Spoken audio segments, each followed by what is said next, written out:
আসসালামু আলাইকুম। আমরা জানি চিকিৎসকরা মানুষের জীবন রক্ষা করে, তাদের সেবা দেয়, চিকিৎসা দেয়।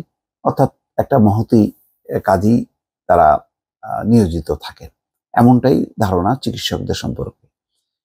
কিন্তু আজকে একটি রিপোর্ট পড়ে অবাক হলাম। মনে হলো যে না, চিকিৎসক তো না, রীতিমতো মাস্তান। অর্থাৎ পাড়ার মাস্তানরা যা করে ঠিক তেমনই করছে চিকিৎসকরা। সব চিকিৎসকের কথা বলবো না, কোনো কোনো চিকিৎসক, এবং সেই কারণেই খবরটি সামনে এসছে। খবরটা হলো এই রাজশাহী মেডিকেল কলেজে চিকিৎসকের নির্দেশে স্বজনকে মারধর, ভয়ে হাসপাতাল ছাড়েন রোগী। তার মানে পরিস্থিতি এমন, যেই রোগী হাসপাতালে চিকিৎসা নিতে এসছে সেই রোগী ভয়ে, অর্থাৎ এই মারধরের ঘটনার ভয়ে সে হাসপাতাল ছেড়ে চলে গেছে। কি তাজ্জব ঘটনা দেখেন! রাজশাহী মেডিকেল কলেজে হাসপাতালে, তাও হৃদরোগ বিভাগে, এক রোগীর স্বজনকে দায়িত্বপ্রাপ্ত চিকিৎসকের নির্দেশে মারধর করার অভিযোগ পাওয়া গেছে। পরে ওই স্বজনের কাছ থেকে মোবাইল ফোন কেড়ে নিয়ে তাকে হাসপাতাল থেকে বের করে দেওয়া হয়। এই ঘটনার পর ভয়ে হৃদরোগে আক্রান্ত রোগীর স্ত্রী স্বামীকে নিয়ে হাসপাতাল থেকে চলে যান। পরে কেড়ে নেওয়া মোবাইল ফোন থেকে এক সাংবাদিককে কল দিয়ে হুমকি প্রদান ও গালিগালাজ করেন অভিযুক্ত চিকিৎসক।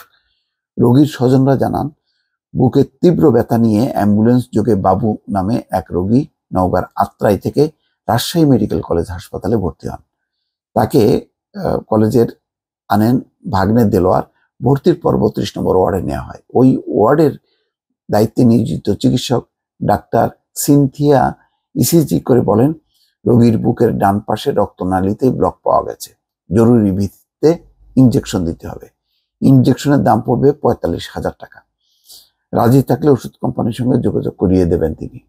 দেলোয়ার বিষয়টি নিয়ে তার পরিচিত সাংবাদিক বুলবুল হাবিবের সঙ্গে ফোনে আলাপ করেন। বুলবুল হাবিব বিষয়টি জানার জন্য হাসপাতালের কার্ডিয়াক বিভাগের প্রধান ডাক্তার জাহিদুস সাইদকে ফোন করেন। ডাক্তার জাহিদুস সাইদ তাকে বলেন, এরকম ক্ষেত্রে আমাদের হাসপাতাল থেকেও বিনামূল্যেও ইনজেকশন সরবরাহ করা হয়, যেটার কার্যকারিতা 90%। আর বাইরের ইনজেকশনটা একটু আপগ্রেডেড, সেটার কার্যকারিতা 95%। তবে যে যেটা পছন্দ করে তাকে সেই ইনজেকশন দেওয়া হয়। পরে ডাক্তার জাহিদুস সাইদ ডাক্তার সিনথিয়াকে হাসপাতালের ইনজেকশন দেওয়ার জন্য বলেন। এতে ক্ষেপে যান ডাক্তার সিনথিয়া। বিভাগীয় প্রধানের অভিযোগ কেন দিয়েছেন, এই কারণে দেলোয়ারের উপর চড়াও হন এবং মারধর করেন। পরে দেলোয়ারের মোবাইল ফোন কেড়ে নিয়ে সাংবাদিক বুলবুল হাবিবকে কল দিয়ে গালিগালাজ ও হুমকি দেন ডাক্তার সিনথিয়া। মার খেয়ে ভয়ে হাসপাতাল ছেড়ে যান দেলোয়ার। দর্শক, কত বড় গুরুতর অভিযোগ যে সে বাধ্য করছে যে বেশি টাকা দিয়ে ইনজেকশন কেনার জন্য। তো যাই হোক, তার মানে এই যে যেই রোগী চিকিৎসা নিতে এসছে তাকে চিকিৎসা না দিয়ে, বিষয়টি সমাধান না করে তার উপরে মারধর করবে, এইরকম যদি পরিস্থিতি থাকে হাসপাতালে, তাহলে তো রোগীরা কিভাবে নিরাপদ বোধ করবে হাসপাতালে চিকিৎসা নিতে?